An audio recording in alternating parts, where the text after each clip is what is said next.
11 triliun 880 miliar 351 juta 802.619 rupiah. Ada beberapa hal yang ingin kita sampaikan. Yang pertama saya sendiri, nanti yang kedua Pak Direktur Penyidikan.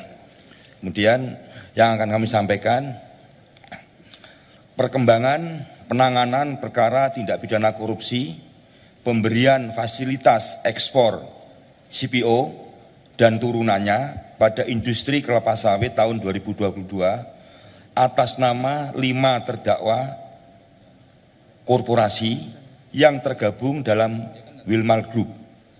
Kelima terdakwa tersebut adalah yang pertama PT Multimas Nabati Asahan, 2 PT Multi Nabati Sulawesi, 3 PT Sinar Alam Permai, 4 PT Wilmar Bioenergi Indonesia, dan 5 adalah PT Wilmar Nabati Indonesia. Para terdakwa korporasi tersebut masing-masing didakwa melanggar pasal 2 ayat 1 dan pasal 3 Yunto pasal 18 Undang-Undang Nomor 31 Tahun 1999 tentang pemberantasan tindak pidana korupsi sebagaimana telah diubah dengan Undang-Undang Nomor 20 Tahun 2021 tentang perubahan atas Undang-Undang Nomor 31 Tahun 1999 tentang pemberantasan tindak pidana korupsi, Yunto pasal 55 ayat 1 ke 1 KUHP. Seperti yang telah kita ketahui bersama, kelima terdakwa korporasi tersebut di Pengadilan Tipikor pada Pengadilan Negeri Jakarta Pusat telah diputus oleh hakim dengan putusan lepas dari segala tuntutan hukum.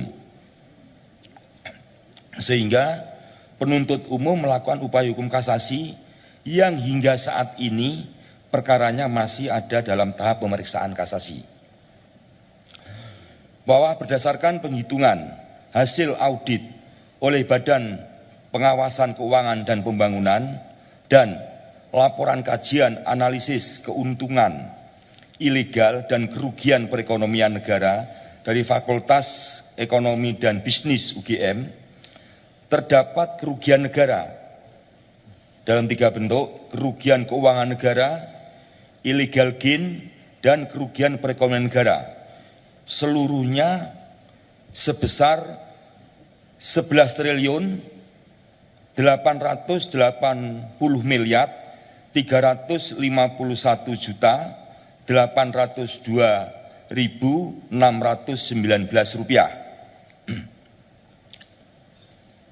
Dengan perincian tadi saya sebutkan, yang pertama PT Multimas Nabati Asahan sebesar 3 triliun 997 miliar 42 juta 917.832 rupiah 42 sen.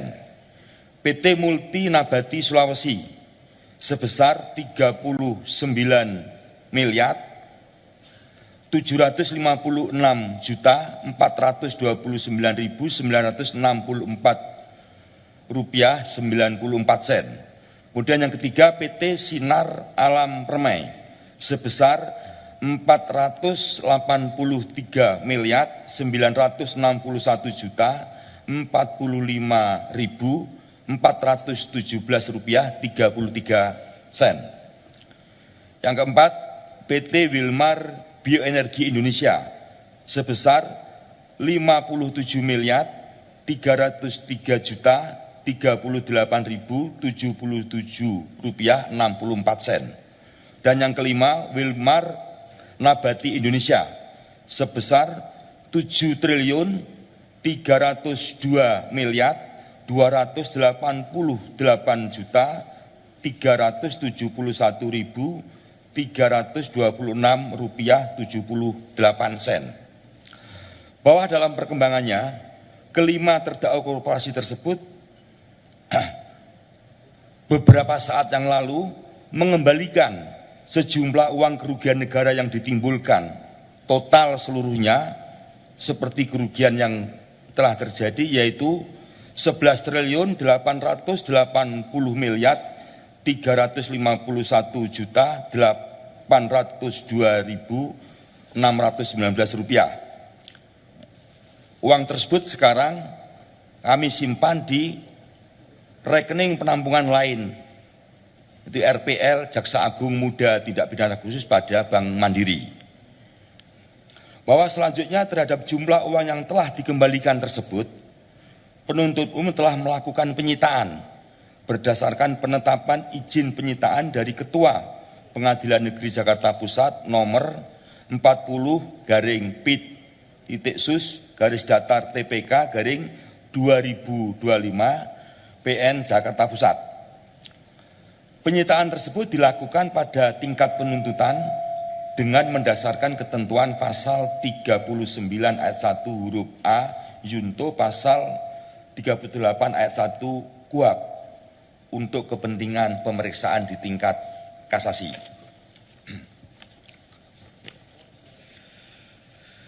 Selanjutnya, setelah dilakukan penyitaan, kami mengajukan tambahan memori kasasi yang sebelumnya sudah kita ajukan, yaitu memasukkan uang yang telah kami sita tersebut menjadi bagian yang tidak terpisahkan dari memori kasasi, sehingga keberadaannya dapat dipertimbangkan oleh Hakim Agung yang memeriksa kasasi, khususnya terkait uang tersebut, supaya dikompensasikan untuk membayar seluruh kerugian negara yang ditimbulkan akibat perbuatan korupsi yang dilakukan oleh para terdakwa korporasi.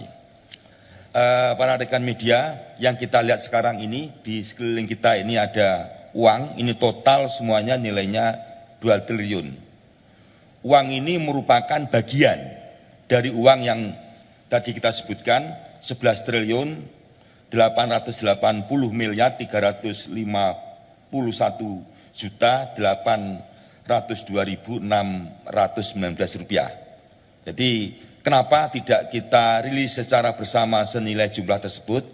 Ini karena faktor tempat dan faktor keamanan tentunya, sehingga kami berpikir jumlah ini cukup untuk mewakili jumlah kerugian negara yang timbul akibat perbuatan para terdakwa korporasi yang tergabung dalam Wilmar Group.